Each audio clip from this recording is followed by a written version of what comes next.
they have to have it on the parcel. Since they're two separate parcels, they have to be separate utilities. So there's an interconnection line that does follow the access road for the southern parcel, excuse me. But the northern parcel, it has to be on the property where the panels are. So this was the best location that we could have it with the least amount of impact. I don't see a scale, but what is the distance where this right here is? The whole space here is 2,200 square feet. No, linear feet. Across the wetland. Yeah, I'm not sure. I think it's over 150 feet because they need 2 poles in there. But that's something I can get an exact number for you on.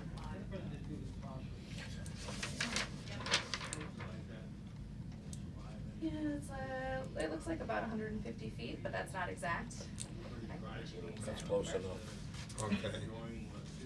You can't have poles on either side of it and just pull a line over it? We can look into that again. That was something that we tried to have them do originally. But I can get confirmation that that's not a possibility. And if it is, we'll do it. This way. Oh, okay.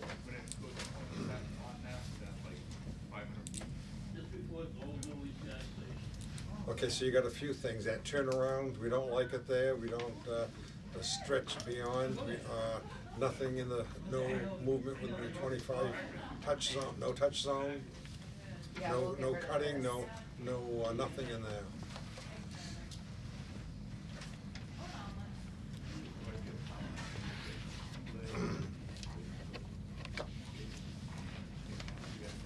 Okay.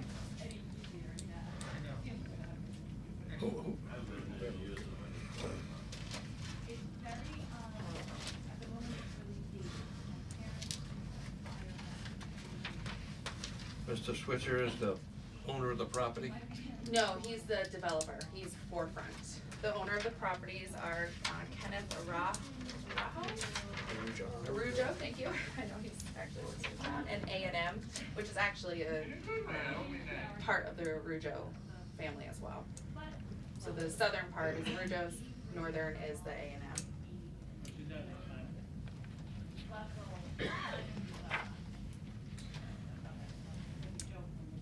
So the developer files a notice of intent, not the owner. Could be, yes. Forefront. Yeah. I don't know who's gonna build this system. Yeah, so Forefront files NOI, we have the signed permission of the landowners. And so the landowners have signed a lease with Forefront Okay. for the land. And the leases are 20 years with 2 options of 5-year extension. So the max it'll be with 30 years. Okay, this is going out way beyond even our lifetimes here. Sure. But in 20 years, let's Not say, mine. I'll be here. new technology will be coming out. Is something like this here? I assume they just sink aluminum posts in the ground and then they attach the panels on that, Yeah. so that in 20 years those panels could be removed for more efficient. Is that the way they would do it, or? They likely wouldn't change the technology that's out there once it's in. And that's why they only do 20 years with the option of 5-year extensions. If there is better technology in 20 years, then they can decide whether or not they want to do that, which would be a whole nother process through the town. Or they can decide to decommission it. What is decommissioning? Explain, what's the extent of decommissioning? Decommission means the breaking down and the recycling of all the materials and basically bringing the site back to where it was before construction. And so we do have a decommissioning plan. We filed it with the planning board, but I'm happy to share copies with you if you'd like, if you're interested, on what exactly that entails. Yeah, the planning board takes care Yeah, of it. no, but I just wanted to know for personal information. Okay. Okay, so what you have to deal with is this vernal pool issue and So there may be more issues. Yeah, we have some other comments. Oh, that's good. No, no, I'm well- Laura from Nova Armstrong. Okay. I'm Marty's stand-in for the evening. So, Are you finished with your Sorry, presentation? Yeah, unless you have any other Okay. questions, there's I three guess- more. so one thing that should be noted is that the stormwater review is not complete. It's GZA has finished their most recent round of stormwater comments, but at this time, the design does not meet the regulations. There are a couple of comments they had. They need to conduct some test pits to determine the seasonal high groundwater where their detention basin is, so they don't, so their detention basin might not be sized correctly and might not have the appropriate level above the seasonal high groundwater for it to meet the necessary volume. The water quality volume needs to be changed to 1 inch because it is within a zone A. So the water quality volume that they used was not the correct volume. They also need to submit a long-term pollution prevention plan, and their O&M plan is supposed to include the detention basin as well as the level spreader. So those things need to be addressed and figured out on the plans before you guys should issue an order of conditions. Another thing we had a comment on was, you had made a comment that maybe the utility poles might not need to be in the wetland, and if so, great, but we need the actual number of what the permanent impacts are gonna be. We don't know what that's gonna be, and it would be nice if there was a detail on the plan that showed what that was gonna look like. Yeah, we're actually doing that right now. Okay. Yeah, so that will be in the next step. They did file that portion, the transmission line, under the limited project provision. It does seem to meet the requirements of the provision under the Wetlands Protection Act. Though you are considering it temporary impacts, the difference between a forested wetland and a shrub wetland it's not a temporary, it really is a permanent impact because you're converting one kind of wetland to another kind of wetland. That being said, it still meets the limited project provisions, so it could still be permittable under the Wetlands Protection Act.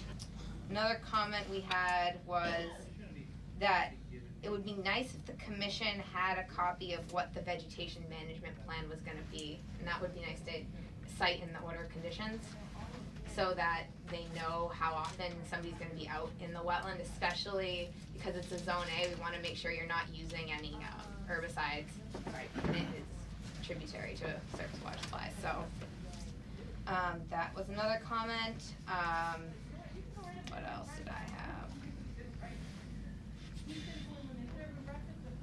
Oh, we had the same comment about the turnaround being in the vernal pool and the clearing in the 25-foot no-touch. And then the erosion controls, it's shown as silt fence on the plan. So because of the amount of disturbance, you're gonna be grubbing basically the entire area. We're not really sure silt fence is gonna be adequate to protect the resource areas downgrade, and if you get a rainstorm, we'd be concerned with erosion and sedimentation into the wetlands. So maybe a more robust erosion control plan with 18-inch compost-filled silt socks or something similar. But those are our main recommendations at this time. Now, these comments are on the current plan, Yes, they're on the and they current. haven't been, They have not been submitted, no, Marty hasn't had, we just got the plans last Thursday, so we reviewed them, we had time to produce our comments, I discussed them with Marty, I've written them, and she just needs to have some time, but we will get them to you so you have them formalized soon, sorry. And a lot of those comments are also brought up by Peter Williams for GZA. He did the third-party review for the planning board, and so we've gotten 3 rounds of comments from him. We received the most recent one 2 days ago, so we're working on a lot of those comments right now. We're going to be submitting those comments, or not the comments, but the response to comments and all of the changes on the site plans to planning board and, of course, you. each of you should have a copy of the comments. I have that some they extras submitted too. to the new notice of intent, new plans. I included that in every. Yeah, packet that was, we have. yeah, I was reading that Yeah, here, you just had it. yeah. You gotta see. Go back. Yeah. Everybody has. Right. Yeah. Yeah, the addendum. And these are Peter's comments. I don't know if you're interested in them. We always are interested in Yeah, Peter's stuff. and so I know if you have copies of them, I did bring extras if any of you wanted to check them out right now. All the pertinent ones Laura just brought up, and so we are addressing all of those, and we expect to, have a final version that it should be the last version. This is the third time around with him. We have been having some trouble getting hold of the fire department, so we're still working on getting their input. But as far. That's for the turnaround. That's for the turnaround, exactly. And they have to approve just the site access in general, just to make sure that they can reach everything they need to reach in case of an emergency. Yeah, and actually we heard back from, Peter about the test pits, just on my way here tonight. He said that as long as we do it prior to construction, the designs we have right now are fine for doing it, so we will do that for sure.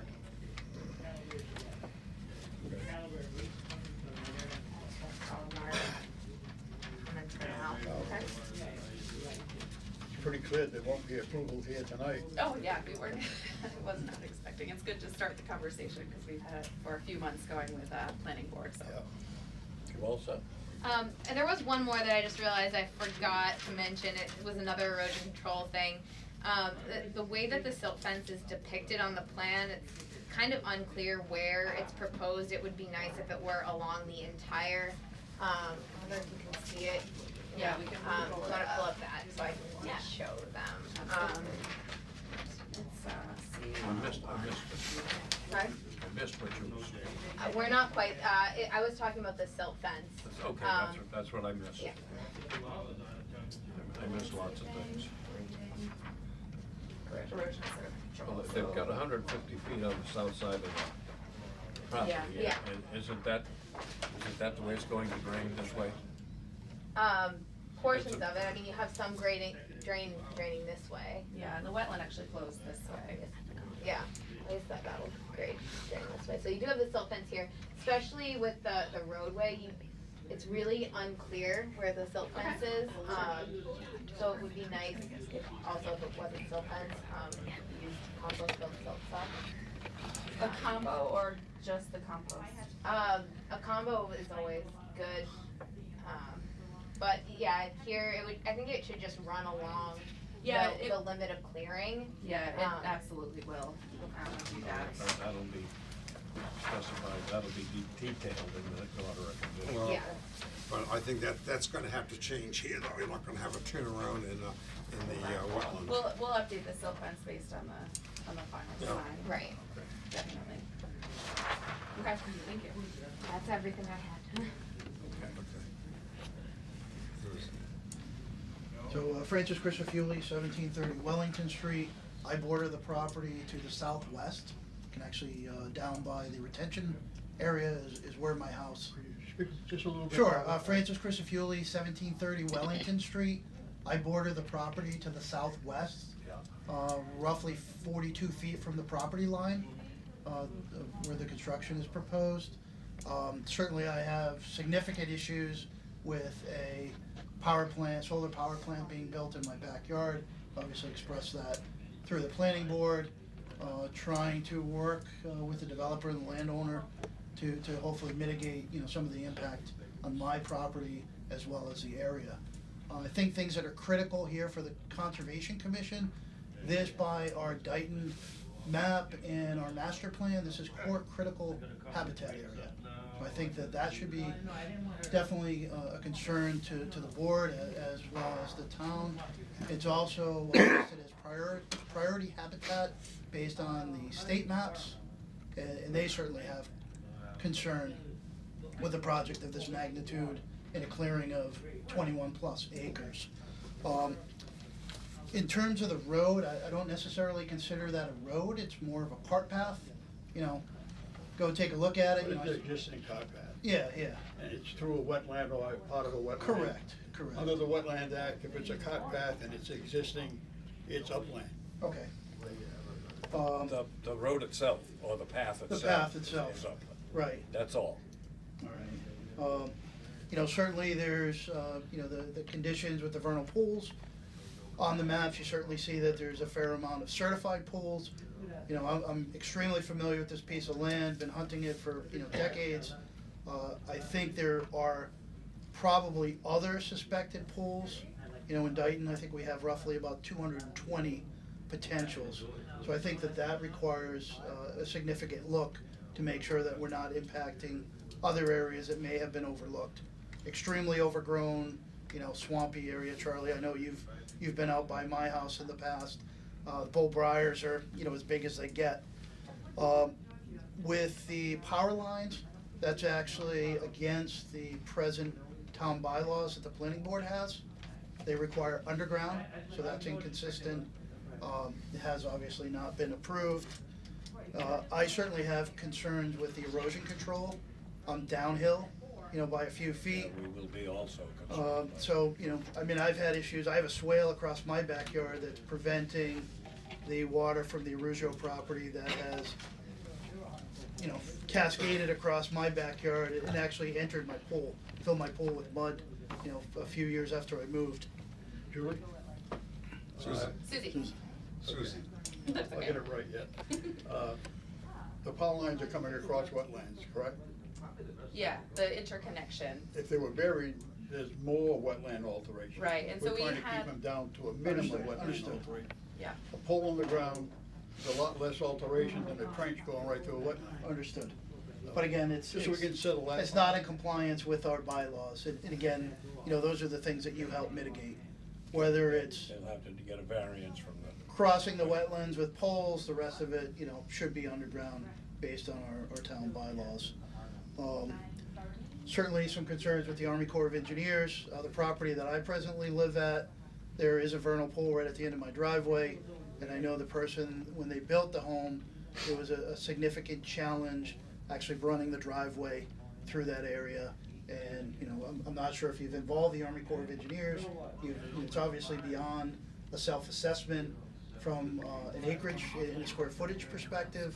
You know, I've seen nothing associated with them being notified or taking a look at it. So, you know, again, the critical things is, you know, the town spent a lot of money on our master plan, and this is a beautiful piece of land, core critical habitat, and this project essentially destroys the majority of that, 21 acres plus of, you know, clear cut. And I think it's a tremendous impact to the town from a conservation perspective, you know, regardless of, you know, the financial gain, you know, of the landowners.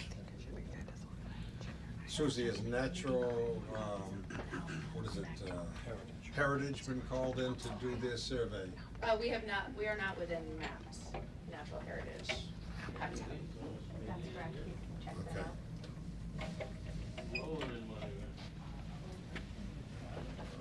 out. The site has been reduced, it's 19 acres now, of site disturbance. You are correct that the majority of it is forested, it's young successional forest in the majority of the areas. The vernal pools, there are no certified vernal pools on the site. There are potential vernal pools, but none of them are actually certified. The one vernal pool that we are impacting per Dayton bylaw is not, it's man-made, and so it doesn't actually qualify for Corps permitting. We will be talking to the Corps, since we are in an ORW, and there will be permanent impacts because of those poles. Where are the potential vernal pools? Right? Up in the northern part of the property. Yeah, so, Okay, so they're out of the, They'll be far enough away from them. yeah, okay. yeah, that's- 4 of them are out here, one is over here, Okay. excuse me, and the other one is that one that we've been talking What we're about. talking about. Exactly. We did walk that whole, Caitlin and Yeah. I walked all along this area and made sure that we didn't come across any when we were doing our original review. Okay.